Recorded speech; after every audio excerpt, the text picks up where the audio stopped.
Le calice argenté tremblait dans les doigts pâles de Thea Bristine, tandis que ses sœurs la poussaient en avant, leur rire coupant à travers l'air enfumé de la grande salle comme de la glace brisée. Sa simple robe grise pendait lâche sur sa silhouette élancée, une ombre contre la cascade de platine de ses cheveux, tandis qu'elle trébuchait vers la plateforme surélevée où le roi Alpha attendait dans la lumière du feu et l'obscurité. Sa sœur aînée, Enna, avait peint ses lèvres cramoisies et portait une robe bleu nuit, coupée assez bas pour montrer la force dans ses épaules, le prédateur dans ses os. La sœur du milieu, Rebecca, avait tressé du cuir et de l'or à travers ses vagues sombres, et c'était ointe d'huile qui faisait danser la lumière de la torche à travers sa peau comme des promesses. Elles avaient comploté pour des lunes. Ses sœurs qui partageaient son sang mais pas sa douceur, complotant comment capturer l'attention d'Irakel, le roi Alpha dont la seule présence faisait que les loups inférieurs portaient leur gorge en soumission. Mais quand le moment arriva de le servir, quand le festin d'hiver demanda que quelqu'un présente le roi avec le calice cérémoniel de moi, elles avaient saisi Thea par ses poignets délicats et avaient enfoncé le gobelet dans ses mains tremblantes. Anna avait sifflé, ses ongles creusant des croissants dans la peau pâle de Thea. Tu es l'oméga. Tu sers. C'est la seule chose pour laquelle tu es bonne. Le rire de Rebecca avait été du poison enveloppé de soie. Peut-être si tu es chanceuse, il te remarquera avant que son regard ne trouve quelqu'un de digne. Sophia marcha, son cœur un oiseau sauvage se jetant contre la cage de ses côtes. Ses yeux baissés comme un oméga doit être, ses pas étouffés comme la neige qui tombe. La grande salle s'étendait devant elle comme une éternité gelée, bondée de loups de chaque territoire dans le royaume. Leurs yeux suivant son mouvement, leurs murmures sifflant comme le vent à travers des branches mortes. Les torches au-dessus à travers des ombres agitées, à travers des murs de pierre rugueux, illuminant des tapisseries qui racontaient des guerres anciennes, des liens légendaires, des destins tissés dans la lumière des étoiles et le sang. L'odeur de venaison rôtie et de fumée de pain planait épais dans l'air, se mêlant à la morsure aiguë du froid hivernal qui s'insinuait par les hautes fenêtres. Elle pouvait le sentir avant de le voir clairement. La présence du roi Alpha était la gravité elle-même, tirant quelque chose de profond dans sa poitrine, quelque chose qu'elle n'avait jamais ressenti auparavant et pour lequel elle ne possédait aucun nom.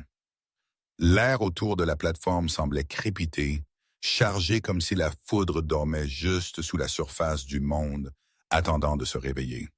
Théa monta les 3 marches de pierre jusqu'au trône. Ses genoux faibles, sa respiration venant peu profonde et rapide, elle garda son regard fixé sur le calice dans ses mains, observant comment l'hydromel attrapait la lumière du feu comme de l'ambre liquide, comment son propre reflet vacillait dans sa surface dorée, fantomatique et insubstantielle. « Votre Majesté », murmura-t-elle, sa voix s'élevant à peine au-dessus du crépitement et du claquement du grand foyer. « Votre moi ». Le silence tomba comme la première neige d'hiver sur la salle. Même les flammes semblaient faire une pause dans leur danse. Et puis, pour la première fois en ses 19 ans, Thea Bristine fit le choix interdit de lever les yeux. Irael était un homme forgé par le tonnerre et la bataille. Il était assis sur son trône de chêne ancien et de fer, aux larges épaules et puissamment bâti même dans l'immobilité. Sa présence remplissant l'espace autour de lui la manière dont l'obscurité inonde une pièce quand la dernière bougie meurt. Ses cheveux, noirs comme l'aile d'un corbeau, tombaient en vagues jusqu'à ses épaules, parlant d'une sauvagerie à peine maîtrisée. Sa barbe était taillée de près, mais ne pouvait adoucir les angles brutaux de sa mâchoire, la beauté féroce de son visage. Ses yeux sombres comme des nuages d'orage avaient étudié la foule avec une expression de profonde lassitude jusqu'à ce qu'il la trouve. Bienvenue de nouveau sur la chaîne. Ou si vous êtes nouveau ici, bienvenue à une histoire qui va saisir votre cœur et refuser de lâcher. Dites-moi d'où dans le monde vous regardez. Déposez votre ville ou pays dans les commentaires ci-dessous. J'aime voir notre meute se répandre à travers le globe. Et Comment allez-vous aujourd'hui? Je veux vraiment savoir. Maintenant, si vous ne l'avez pas déjà fait, veuillez appuyer sur ce bouton d'abonnement et activer les notifications parce que vous ne voulez pas manquer ce qui se passe ensuite dans cette histoire. Prêt? Commençons. Au moment où leurs yeux se rencontrèrent, quelque chose se brisa dans l'air entre eux. Théa le sentit comme un coup physique. Un fil doré tiré tendu. Une chanson qu'elle n'avait jamais entendue, mais qu'elle avait fredonné toute sa vie soudainement donné voix. Son souffle se coupa. Le calice faillit glisser de ses doigts tremblants. L'expression du roi Alpha se transforma. La lassitude disparut, remplacée par quelque chose de brut et surpris, quelque chose qui ressemblait presque à de la reconnaissance, comme un guerrier trouvant quelque chose qu'il avait perdu avant même de savoir le chercher. Il se pencha lentement en avant, ses mains cicatrisées par la bataille agrippant les bras de son trône, ses yeux sombres s'écarquillant avec une intensité qui fit plier les genoux de Théa. Elle se rattrapa, stabilisa ses mains et tendit le calice vers lui avec toute la grâce qu'elle put rassembler. Le rire de sa sœur était mort quelque part derrière elle. La salle entière retint son souffle. Hera Kemdel tendit la main, et quand ses doigts colleux frôlèrent les siens, alors qu'il prenait le gobelet, une étincelle d'énergie passa entre eux, brillante et aiguë comme un choc statique, chaude comme le soleil d'été sur la peau nue. Théa haleta doucement. Les yeux du roi clignotèrent en or juste un instant, le loup remontant à la surface, reconnaissant, réclamant, sachant. « Votre nom, dit-il, sa voix profonde et rauque comme un tonnerre lointain. Le moi resta oublié dans sa main. Dis-moi ton nom. » Théa déglutit difficilement, sa gorge sèche comme des feuilles d'automne. « Théa, votre majesté. Théa Bristine. »« Théa, répéta-t-il, comme s'il goûtait chaque syllabe, comme si son nom était une prière qu'il avait oublié comment prononcer. Son regard parcourut son visage, ses cheveux de platine attrapant la lumière du feu comme des rayons de lune, ses yeux larges et clairs comme un ciel d'hiver. La simple robe grise semblait briller contre sa peau pâle, ombre et lumière, terre et glace. Derrière elle, la voix d'Anna retentit, miel doux et empoisonné. Votre Majesté, notre plus jeune sœur est maladroite et simple d'esprit. Elle a supplié d'être autorisée à vous servir, bien que nous lui ayons dit qu'elle n'était pas digne. Veuillez pardonner sa présomption. Rebecca s'avança, ses cheveux sombres brillants, son sourire calculé pour dévaster. Nous, vos sujets loyaux, serions honorés de veiller à vos besoins personnellement. Notre sœur n'est qu'une oméga, après tout. Sûrement préféreriez-vous une compagnie plus appropriée à votre rang. La température dans la salle sembla chuter de 10 degrés. Les yeux d'Hera Kendall ne quittèrent jamais le visage de Théa, mais la chaleur qui s'y était accumulée se transforma en glace quand il tourna finalement lentement son attention vers ses sœurs. Quand il parla, sa voix portait le poids de l'autorité absolue, le genre de pouvoir qui pouvait briser des montagnes et courber des rivières vers de nouveaux cours. « Je n'ai pas demandé vos noms, dit-il calmement. Je n'ai pas demandé votre présence. J'ai demandé la sienne. » Le visage d'Anna devint cramoisi.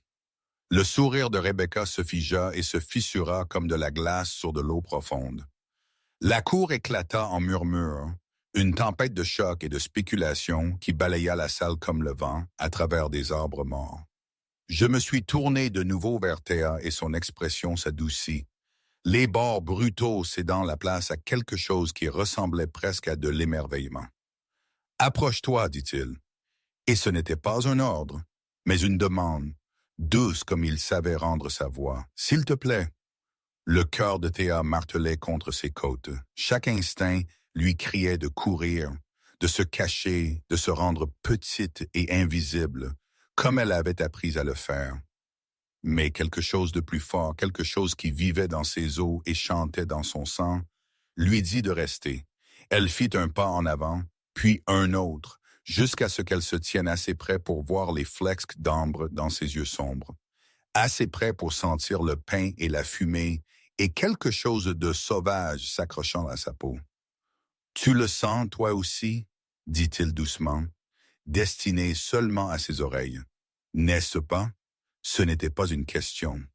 Théa hocha la tête, incapable de parler, incapable de nier la vérité qui résonnait entre eux, comme une chose vivante. Elle avait entendu des histoires toute sa vie sur le lien, la connexion sacrée qui liait les vrais partenaires ensemble, âme à âme, loup à loup. Elle ne s'était jamais attendue à le trouver. Les Omégas le faisaient rarement. Ils étaient destinés à servir, à soutenir, à s'effacer à l'arrière-plan des vies des loups plus grands. Mais ici, elle se tenait tremblante devant le roi alpha de tout le royaume, ressentant une connexion si puissante qu'elle menaçait de la défaire. « J'ai besoin que tu restes, je dis, » sa main se levant lentement, lui donnant le temps de s'éloigner si elle le souhaitait. Quand elle ne le fit pas, ses doigts touchèrent sa joue, des callosités rugueuses contre une peau douce, chaude et douce malgré la force enroulée dans chaque ligne de son corps. « Veux-tu rester? » Derrière elle, Anna siffla quelque chose de vicieux. La voix de Rebecca s'éleva en signe de protestation. La cour bourdonnait de scandales et de chocs, mais Théa n'entendit rien de tout cela. Le monde s'était rétréci à l'homme devant elle, à la chaleur de son toucher, aux liens qui chantaient entre eux comme la lumière des étoiles faite sombre. « Oui, murmura-t-elle, je resterai. » Quelque chose de féroce et de triomphant traversa le visage d'Iraël. Sa main glissa de sa joue à l'arrière de son cou, douce mais possessive, et il se leva de son trône, s'élevant à sa pleine hauteur, la dominant, mais la faisant d'une certaine manière se sentir en sécurité plutôt que petite. « Alors tu es sous ma protection, » déclara-t-il, sa voix portant à travers la salle silencieuse. « Qu'il soit connu que la Bristine est mienne à garder, mienne à prendre soin, mienne à défendre. Quiconque lui nuit, l'insulte ou la force à agir contre sa volonté me répondra. » Ses yeux brillants d'or maintenant avec le pouvoir de son loup balayèrent Anna et Rebecca avec une promesse létale. « C'est compris, les sœurs parlent. » La cour s'inclina. Et Théa, qui avait passé 19 ans à être invisible, à être petite, à être oubliée, sentit quelque chose s'ouvrir en elle, non pas se briser, mais fleurir comme le printemps après un hiver sans fin, comme l'aube après la plus longue nuit. Le festin continua autour d'eux. Mais la salle s'était transformée en quelque chose d'autre entièrement. Un champ de bataille, de murmures et de chocs, de traditions se fissurant sous le poids de l'impossible. Ira garda sa main dans le bas du dos de Théa, un point de chaleur et de connexion qui l'ancrait à cette nouvelle réalité, et la guida vers un siège à côté de son trône, une place qui avait été vide d'aussi loin que quiconque pouvait se souvenir. Il lui versa son moi avec ses propres mains battle card, lui servit de la venaison rôtie de sa propre assiette, et lui parla à voix basse qui fit que le reste de la salle s'évanouit dans l'insignifiance. Autour d'eux, la cour observait avec une fascination à peine dissimulée. Certains scandalisés, d'autres intrigués, tous luttant pour traiter ce qu'ils venaient de voir. Anna et Rebecca s'étaient retirées dans un coin éloigné de la salle, leur visage masque de fureur à peine contenu. La peinture soigneusement appliquée d'Anna semblait criarde maintenant dans la lumière du feu. Sa beauté devint aiguë et amère. Les mains de Rebecca tremblaient alors qu'elle agrippait son gobelet, ses jointures blanches de la force de sa rage. Les sœurs qui avaient manigancé et comploté, qui avaient poussé Théa en avant, s'attendant à l'humiliation, regardaient maintenant leur sœur Oméga assise à côté du roi Alpha, comme si elle y appartenait. « Tu trembles, » j'observais, son front se plissant d'inquiétude alors qu'il étudiait le visage de Théa. « As-tu froid? Peur des deux? » Théa admit, ses mains enroulées autour du gobelet qu'il lui avait donné, tirant de la chaleur de la viande chauffée. « Et ni je ne comprends pas ce qui se passe. Tu n'as jamais appris sur le lien de partenaire. » C'était une déclaration, pas une question, et il y avait de la colère dessous. non pas dirigé vers elle, mais vers un monde qui avait échoué à lui apprendre son propre droit de naissance. J'ai entendu des histoires, dit Théa doucement, sa voix à peine audible au-dessus du foyer crépitant. Mais je suis une oméga. Nous ne trouvons pas habituellement de vrais partenaires. Nous sommes destinés à servir la meute, pas à être choisis par un. La mâchoire d'hier se serra, un muscle sautant sous sa barbe. Qui te dit ça? Tout le monde, dit Théa simplement. C'est juste comment les choses sont. Le roi Alpha se penche après, ses yeux sombres intenses, sa voix basse et féroce. Alors tout le monde a tort. Le lien ne se soucie pas de la désignation. Il ne se soucie pas du statut ou du rang ou de ce que quiconque pense devrait être. Il se soucie des âmes qui s'accordent ensemble. Sa main couvrit la sienne, rendant ses doigts pâles nains. Et le tien, Thea Brastain, s'accorde avec le mien comme deux moitiés du même trou. Théa sentit des larmes piquer ses yeux, bien qu'elle ne pût dire si elles venaient de la joie ou de la peur ou du poids accablant d'être vraiment vue pour la première fois de sa vie. Autour d'eux. Le festin continua, mais ils existaient dans leur propre monde maintenant. Un espace taillé par le destin et défendu par l'autorité absolue du roi Alpha. Pour la première fois en 10 ans de règne par la force et la solitude, Iraël sentit quelque chose bouger dans sa poitrine qu'il avait cru mort depuis longtemps. Pas seulement du désir ou du devoir, mais de l'espoir. La fille Oméga à côté de lui, avec ses cheveux de platine et ses yeux effrayés, avait réveillé quelque chose qu'il avait oublié exister. La possibilité qu'il n'ait pas à affronter l'éternité seul.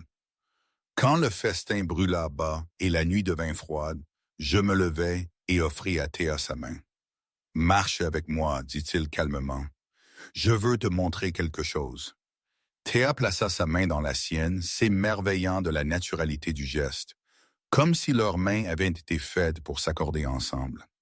Il la conduisit hors de la grande salle, loin des yeux observateurs et des spéculations murmurées, le long de couloirs éclairés par des torches qui projetaient des ombres dansantes sur la pierre ancienne. Les gardes s'inclinèrent à leur passage. Les serviteurs se pressaient contre les murs, tout le monde donnant au roi Alpha et à sa partenaire inattendue espace et respect. Ils montèrent un escalier en colimaçon de plus en plus haut, jusqu'à ce que je pousse une lourde porte en bois et que l'air froid de la nuit se précipite pour les saluer. Ils émergèrent sur un balcon qui saillait de la plus haute tour du château, le monde s'étendant en dessous d'eux en motif de clair de lune et d'ombre. Des forêts de pins s'étendaient comme des mers sombres vers des montagnes qui s'élevaient contre le ciel sterne, leurs sommets couronnés de neige éternelle. C'est mon endroit préféré, je dis calmement, me tenant à côté d'elle à la balustrade de pierre. Loin de la cour, loin du poids d'un millier d'yeux observateurs. Le masque de son guerrier commença à glisser. Quand le fardeau devient trop lourd, je viens ici. La hauteur me rappelle que je suis petit. Les étoiles me rappellent que je suis temporaire. Ça aide. Théa leva les yeux vers lui.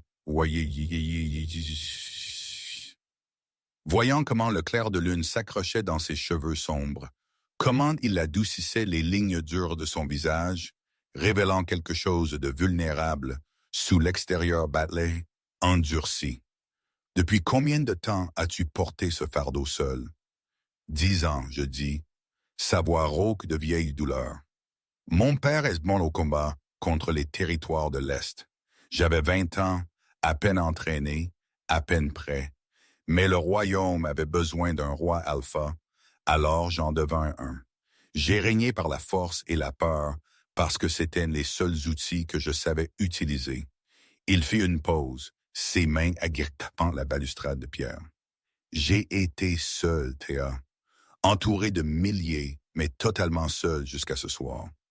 Le cœur de Théa ACHD pour lui.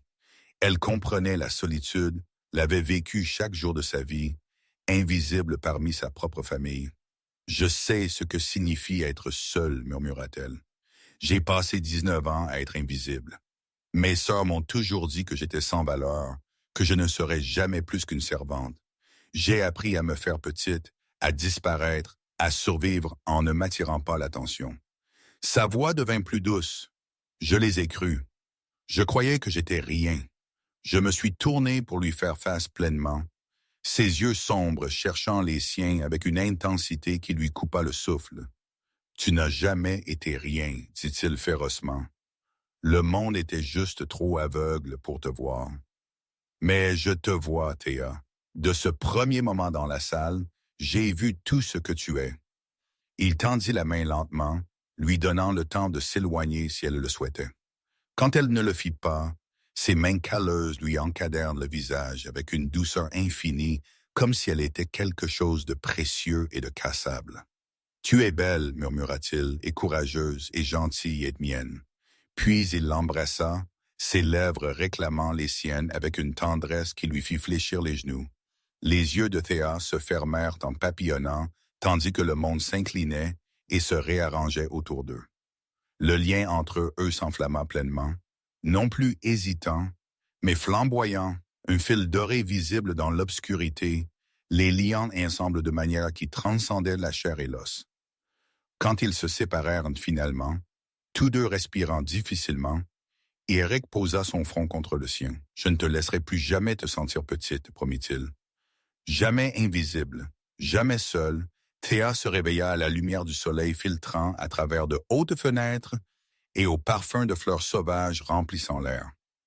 Elle cligna des yeux, désorientée, observant les chambres royales que j'avais données, des pièces adjacentes aux siennes, avec des murs peints en crème et or doux.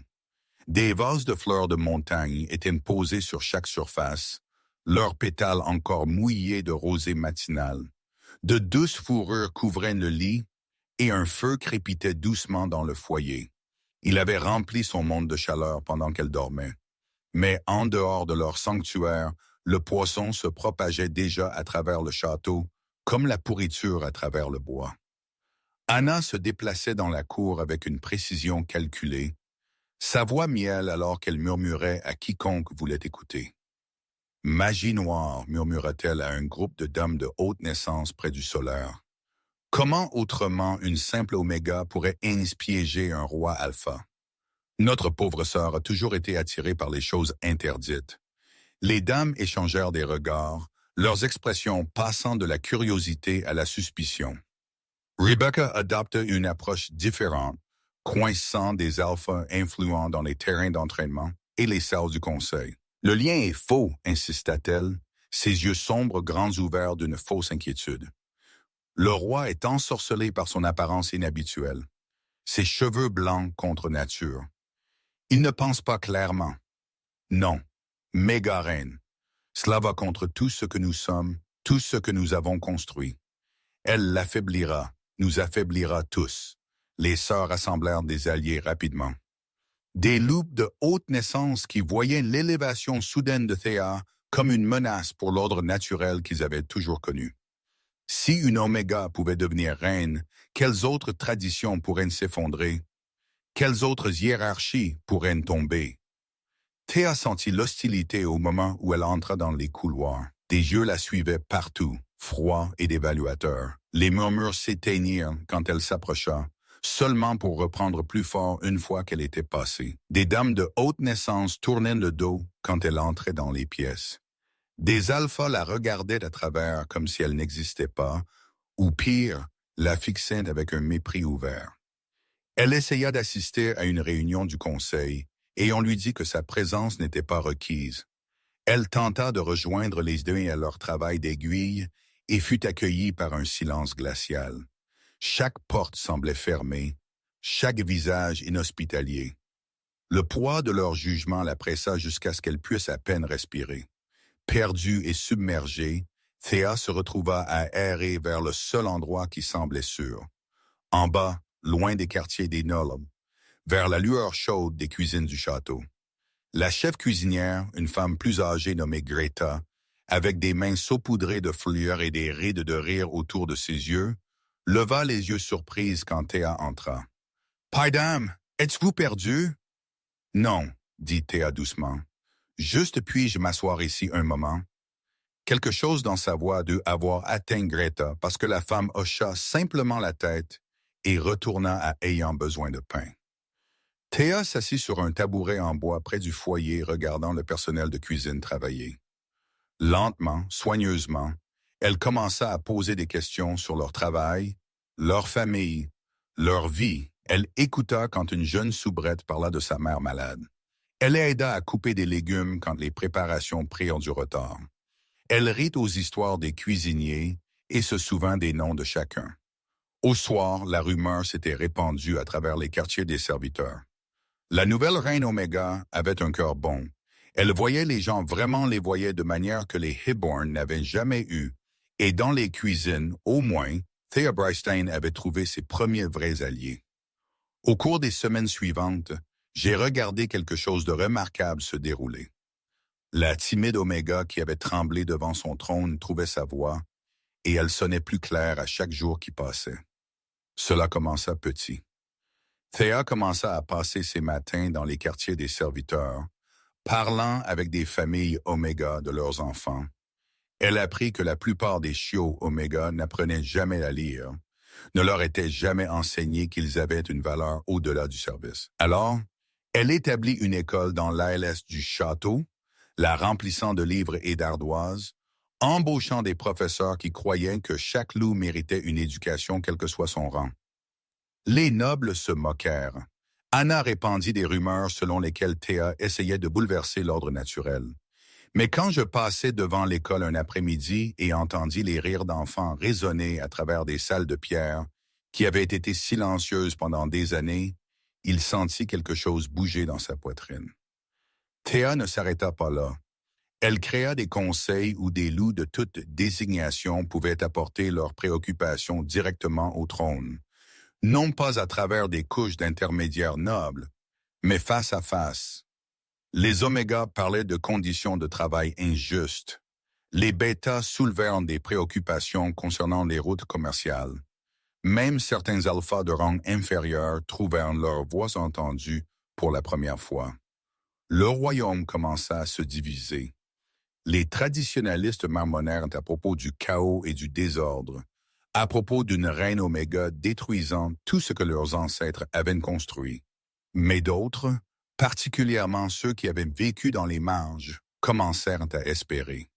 Le point de rupture arriva un matin froid de la 3e semaine. Une femme Oméga âgée nommée Sigma avait osé prendre la parole au marché, suggérant une juste distribution des provisions d'hiver. Un alpha de haute naissance nommé Thurston l'avait battu à sang dans la rue pour sa présomption, affirmant que c'était son droit de discipliner une Oméga insubordonnée. La nouvelle parvint à Thea tandis qu'elle était dans la bibliothèque. Elle trouva Eric dans la salle du trône entouré de son conseil et marcha droit vers le centre de la salle. Ses mains tremblaient, mais sa voix coupa à travers les loups assemblés comme une lame. Une femme Oméga a été battue aujourd'hui pour avoir parlé, dit-elle, regardant directement Eric. Béatatine pour avoir suggéré que nous prenions soin de notre peuple à travers l'hiver. Je veux la justice. Le conseil éclata. C'est la tradition. Un alpha argua. Les Oméga doivent connaître leur place. Alors la tradition est fausse, dit Théa, sa voix plus forte maintenant. Elle se tourna pour faire face au conseil, ses cheveux de platine attrapant la lumière. Si la force de ce royaume est construite sur la cruauté envers ceux qui ne peuvent pas riposter, alors nous ne sommes pas forts du tout. Nous sommes des lâches. Le silence tomba comme un marteau. Je me levai de son trône, sa présence remplissant la salle. Il regarda Théa, sa partenaire, sa reine, se tenant courageuse et tremblante devant des loups qui pouvaient la déchirer. La fierté flamboyait à travers lui, féroce et chaude. Thurston sera dépouillé de son rang et exilé, déclara Eric, et j'établis de nouvelles lois. Aucun loup ne peut nuire à un autre pour avoir dit la vérité.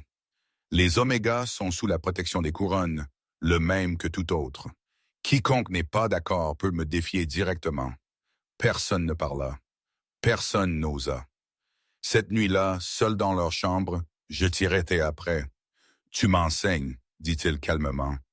que la vraie force inclut la miséricorde, que le pouvoir sans compassion est juste de la tyrannie.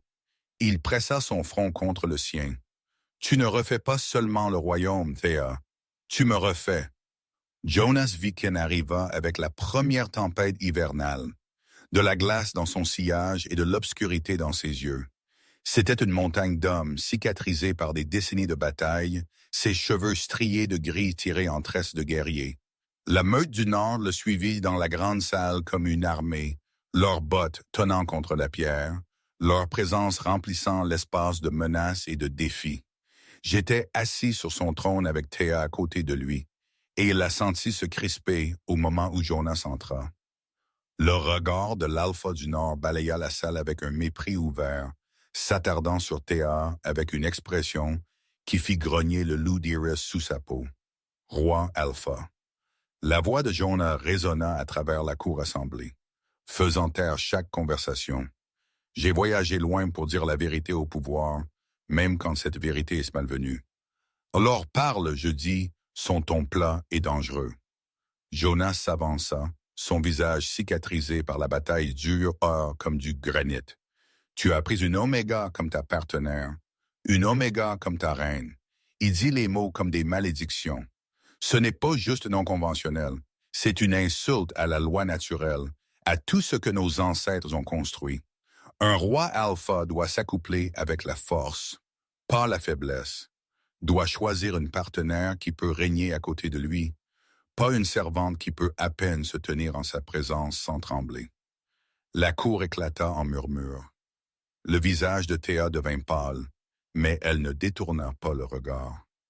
La voix de Jonas devint plus forte, s'adressant à la foule maintenant autant qu'à Eric. Une reine Oméga te rend vulnérable. Cela montre que tu values le désir personnel plus que le bien du royaume. Cela montre de la faiblesse là où nous avons besoin de force.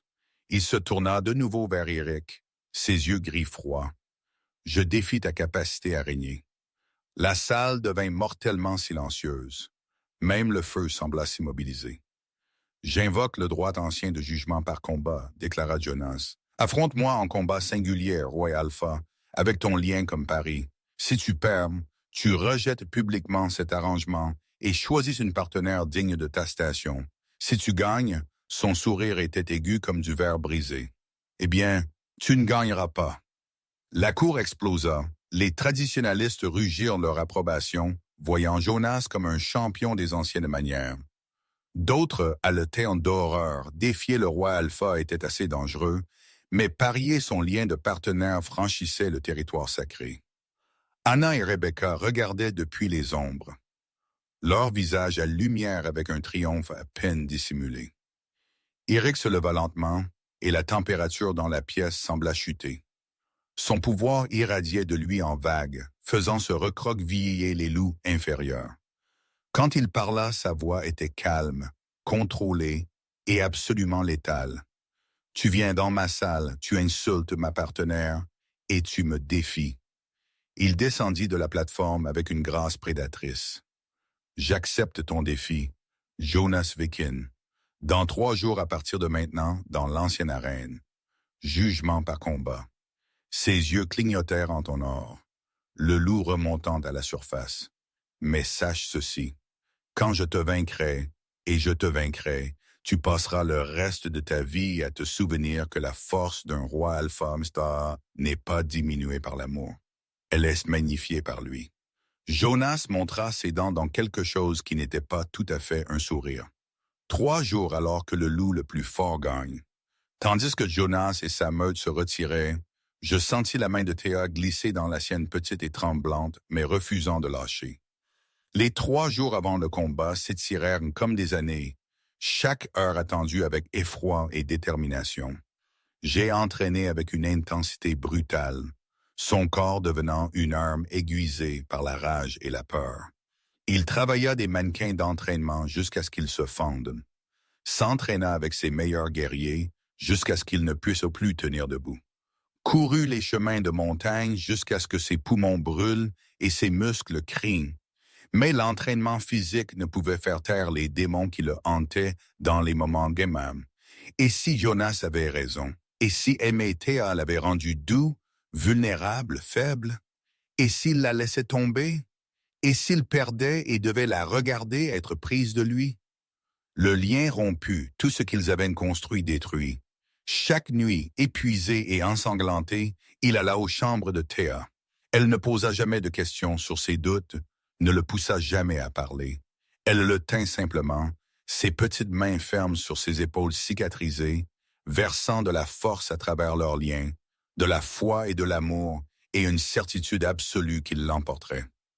La nuit d'avant le combat, j'étais assis devant son feu, sa tête dans ses mains. « Et si je ne suis pas assez? » murmura-t-il, les mots arrachés de quelque part profond et blessé. « Et si t'aimer me coûte tout? » Théa s'agenouilla devant lui, inclinant son visage vers le haut avec des doigts doux jusqu'à ce que leurs yeux se rencontrent. « Écoute-moi, dit-elle, sa voix féroce malgré sa douceur. Tu ne te battes pas pour les anciennes manières ou les nouvelles manières. Tu ne te battes pas pour prouver que Jonas a tort ou pour défendre la tradition. Tu te battes pour nous, pour ceci. » Elle plaça sa main sur son cœur où le lien résonnait doré et fort. « Et nous valons la peine de nous battre. Nous valons tout. » Quelque chose s'installa en Eric, puis une certitude qui poussa à travers le doute comme l'aube à travers l'obscurité. Le matin du procès vint froid et lumineux. Des milliers se rassemblèrent à l'ancienne arène de pierre, leur souffle fumant dans l'air gelé. Théa s'assit dans un lieu d'honneur, enveloppé de fourrure, ses cheveux de platine déliés et ruisselant dans son dos comme une bannière de clair de lune. Avant que le combat ne commence, Jonas se tint au centre de l'arène, sa voix portant jusqu'à chaque coin. « Voyez votre reine Oméga » cria-t-il, gesticulant vers Théa avec un mépris théâtral. Trop faible pour se tenir à côté d'un roi, trop fragile pour régner. Un joli ornement qui se brisera au moment où la vraie pression arrivera. La foule murmura, certains étant d'accord, d'autres incertains. Anna et Rebecca regardaient avec des yeux affamés. Théa se leva. Ses jambes tremblaient, mais elle descendit les marches dans le sol de l'arène, marchant jusqu'à ce qu'elle se tienne devant Jonas et les milliers assemblés. Quand elle parla, sa voix trembla au début, puis devint plus forte à chaque mot. « Vous mesurez la force par la dureté de votre frappe, dit-elle, sa voix claire résonnant à travers la pierre. Je la mesure par combien de fois vous vous relevez après avoir été frappé, par comment vous choisissez la gentillesse quand la cruauté serait plus facile, par comment vous aimez quand le monde vous dit que vous n'en êtes pas digne. » Elle se tourna, s'adressant à la foule maintenant.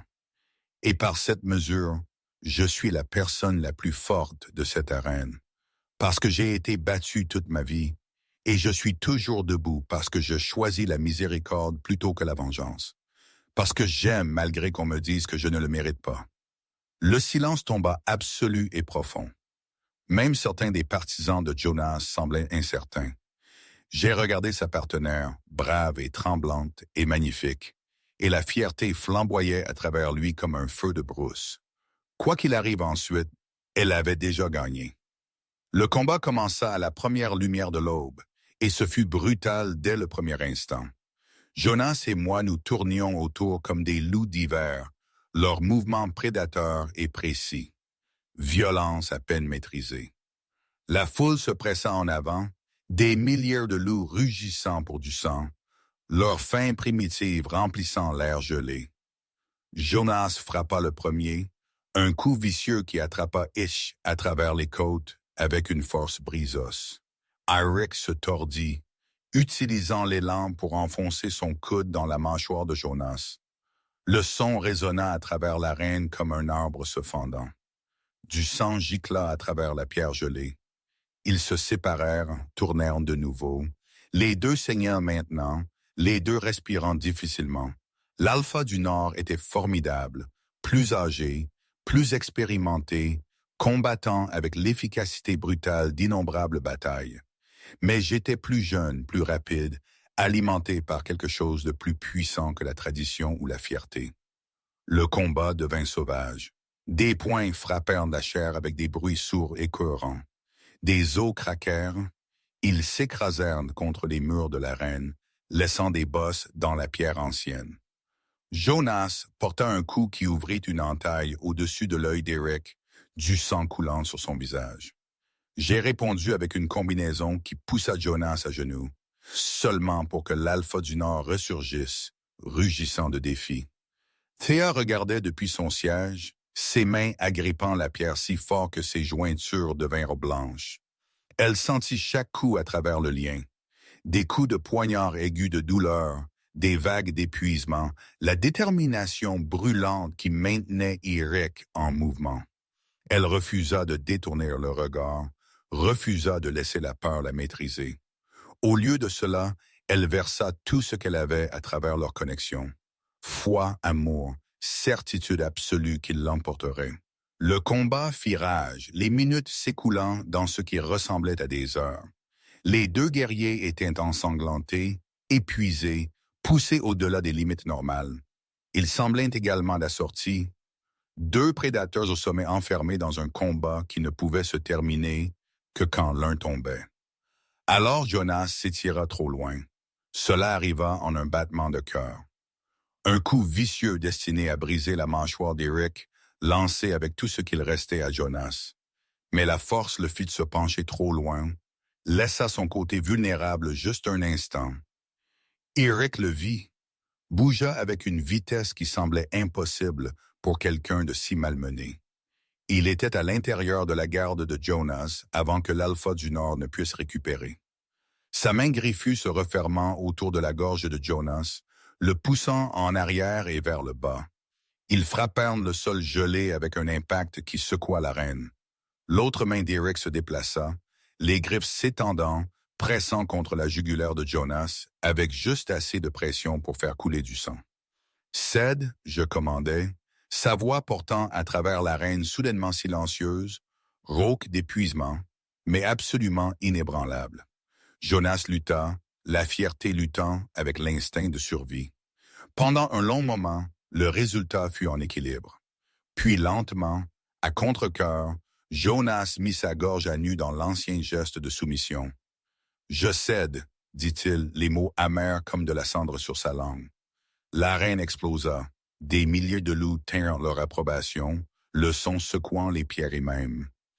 Eric se tint légèrement chancelant, du sang coulant d'une douzaine de blessures, mais victorieux. Ses yeux balayèrent la foule jusqu'à ce qu'il trouve Théa. Elle courait déjà, insouciante du protocole ou de la dignité, ses fourrures flottant derrière elle. Hera l'attrapa, ses bras se refermant autour d'elle malgré ses blessures, la tenant comme si elle était la seule chose le maintenant debout. Peut-être l'était-elle, je savais, murmura-t-elle contre sa poitrine, sentant son cœur tonner sous sa joue. Je n'ai jamais douté. La cérémonie de lien formel eut lieu 7 nuits plus tard quand la lune pendait pleine et argentée, au-dessus du bosquet sacré où les ancêtres d'Aïs avaient effectué le même rituel pendant 1000 ans. Des arbres anciens cernaient la clairière, leurs branches lourdes de neige, leurs racines assez profondes pour se souvenir des premières loups qui marchèrent sur ces terres. Chaque meute dans le royaume vint témoigner. Des milliers se rassemblèrent en cercle concentrique autour des pierres sacrées, leur souffle s'embuant dans l'air froid, leurs yeux reflétant le clair de lune.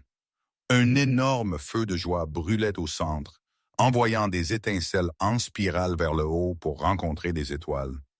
Théa et moi marchâmes dans la clairière ensemble, main dans la main. Elle portait une robe de soie blanche qui semblait briller dans la lumière du feu, brodée de fils d'argent et un motif qui faisait écho aux étoiles au-dessus. Je portais les cuirs formels de ses ancêtres, sombres et ornés de symboles de leadership gagnés par le sang et le sacrifice. La chamane de la meute attendait près du feu, une femme ancienne nommée Astrid, dont les yeux blancs voyaient bien au-delà du monde physique. Son visage buriné se fendit en un sourire alors qu'ils approchaient. Une joie véritable, froissant des traits, qui avait été témoin de générations se lever et tomber. « Roi Alpha, dit-elle, sa voix étonnamment forte, tu amènes ta partenaire choisie devant la meute, devant la lune, devant les pouvoirs anciens. Mais ce n'est pas juste un lien, Ceci est prophétie accomplie. Un murmure ondula à travers les loups assemblés. La main d'Is se serra sur celle de Théa. Astrid leva les bras, s'adressant à la foule. Il y a des siècles, il fut prédit que lorsqu'un oméga et un roi alpha se lieraient vraiment, quand l'amour transcenderait le rang et la tradition, cela signalerait une nouvelle ère. La fin du règne par la peur, le début du règne par l'unité. Ses yeux blancs semblaient se concentrer sur Théa malgré leur cécité.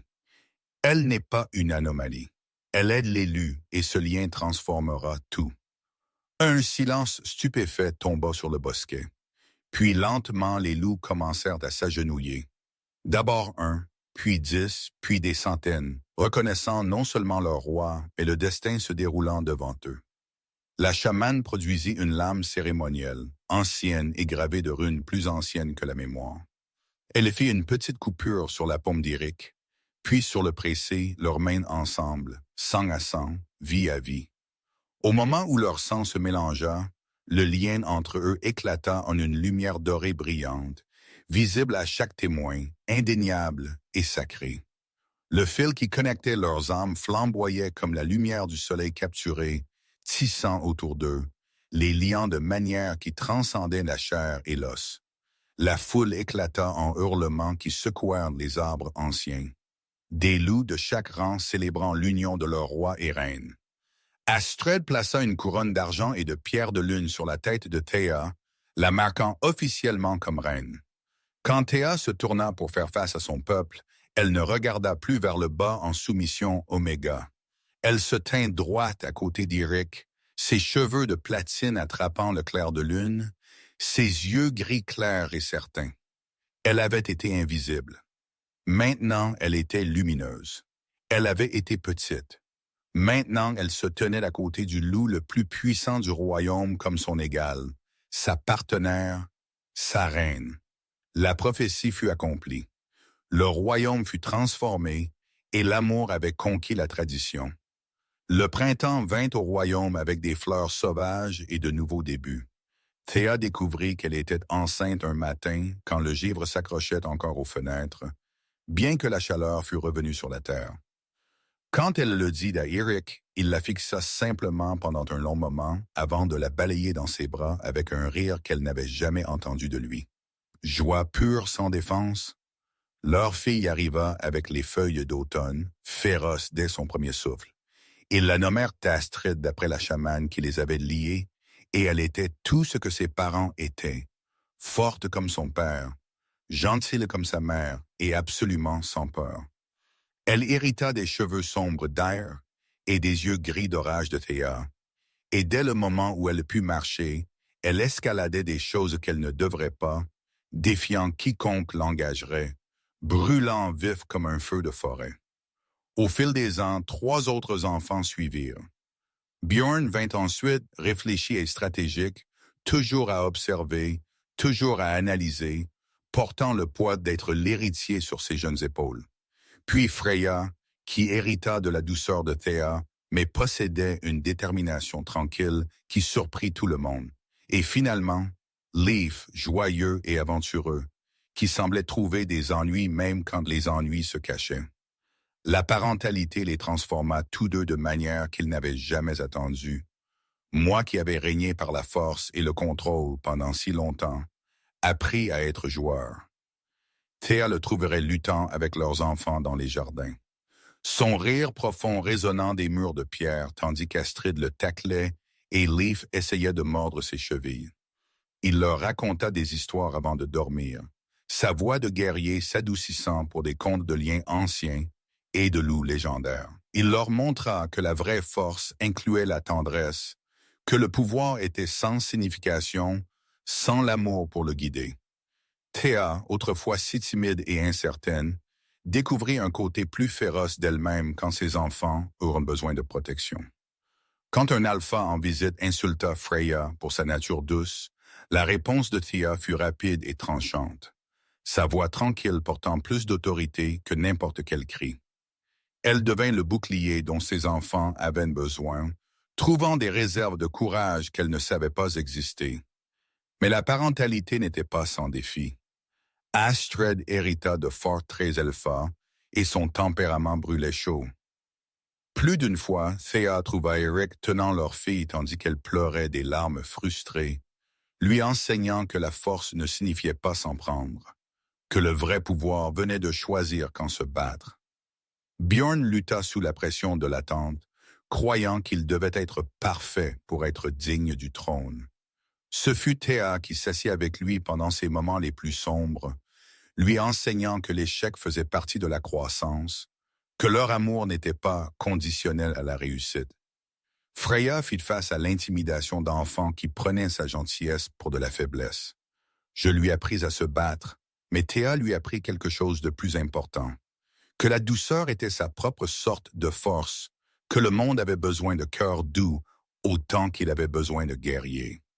L'énergie sauvage de Leaf testait leur patience quotidiennement.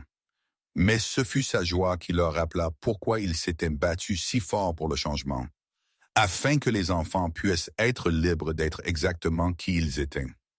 À travers tout cela, le lien entre Eric et Thea s'approfondit, renforcé par un but partagé et la famille qu'ils avaient construite ensemble. Les années passèrent comme des saisons, chacune apportant changement et croissance.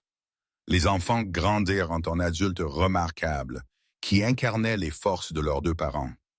Astrid devint une guerrière féroce qui se battait pour les vulnérables. Bjorn, un sage conseiller qui écoutait avant de parler. Freya, une guérisseuse dont le toucher doux réparait plus que des corps.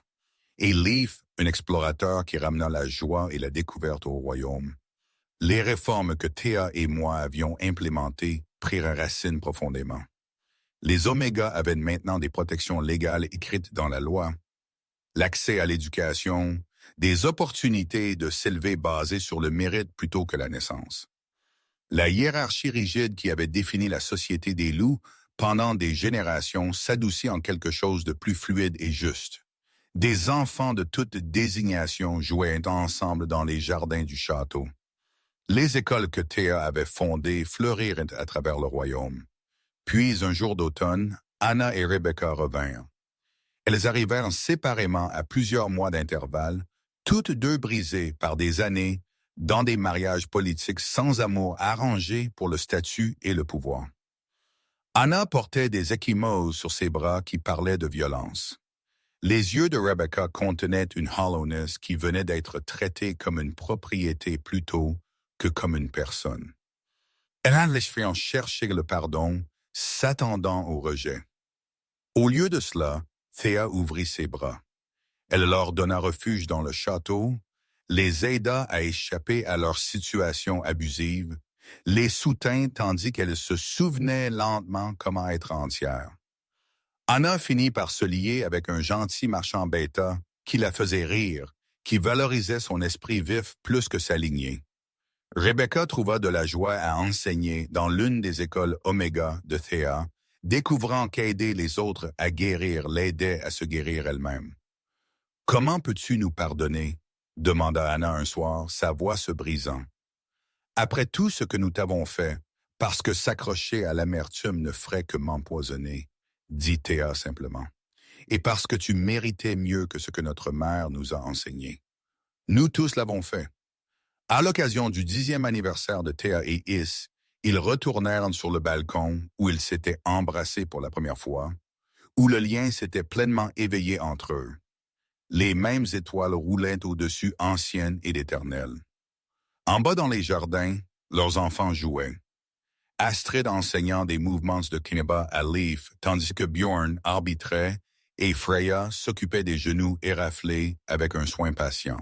« Te souviens-tu » demanda Eric, son bras autour de la taille de Thea. « Quand je t'ai dit que tu m'avais défait. »« Je me souviens, » dit Thea, se penchant dans sa chaleur. « J'avais tort. » Sa voix était rauque d'émotion. « Tu ne m'as pas défait. Tu m'as refait en quelque chose de mieux, quelque chose d'entier. Tu ne m'as pas juste donné de l'amour, Thea. Tu m'as donné une raison d'être plus qu'une arme. Tu m'as montré que la force et la compassion ne sont pas des opposés. Elles sont des partenaires. » Thea se tourna dans ses bras, ses yeux gris rencontrant les siens sombres. De l'argent filait à travers ses cheveux de platine maintenant. et des lignes se plissaient au coin de ses yeux, mais le lien entre eux brûlait aussi brillant que jamais. « Et tu m'as enseigné que j'étais toujours digne, murmura-t-elle. J'avais juste besoin d'y croire. Tu m'as vu quand j'étais invisible. Tu m'as valorisé quand je pensais que j'étais sans valeur.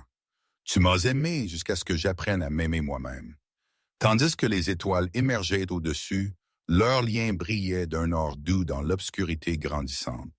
Une lumière qui n'avait jamais faibli, une connexion qui n'avait fait que s'approfondir avec le temps. Ils se tinrent l'un l'autre près. Deux âmes qui avaient défié la tradition se battirent pour leur amour et transformèrent un royaume par l'acte simple mais révolutionnaire de se choisir l'un l'autre encore et encore chaque jour. Nous aimerions entendre vos pensées sur cette belle histoire de destin et de transformation. Faites-nous savoir ce que vous avez pensé de ce conte de courage, d'amour et du pouvoir de changer un royaume. Dites-nous votre nom, d'où vous regardez, et notez cette histoire de 0 à 10 si elle a touché votre cœur. Le voyage de Théa et de moi vous a-t-il inspiré? Quel moment vous a le plus ému? La première rencontre dans la grande salle, la bataille de la reine ou la prophétie accomplie? Et si vous avez aimé regarder une Oméga passer d'invisible à inoubliable, n'oubliez pas de laisser un j'aime et de vous abonner à la chaîne pour ne pas manquer les nouvelles histoires incroyables à venir bientôt. À la prochaine fois. Et souvenez-vous, la vraie force se trouve non pas dans la dominance, mais dans le courage d'aimer malgré ce que le monde vous dit est possible.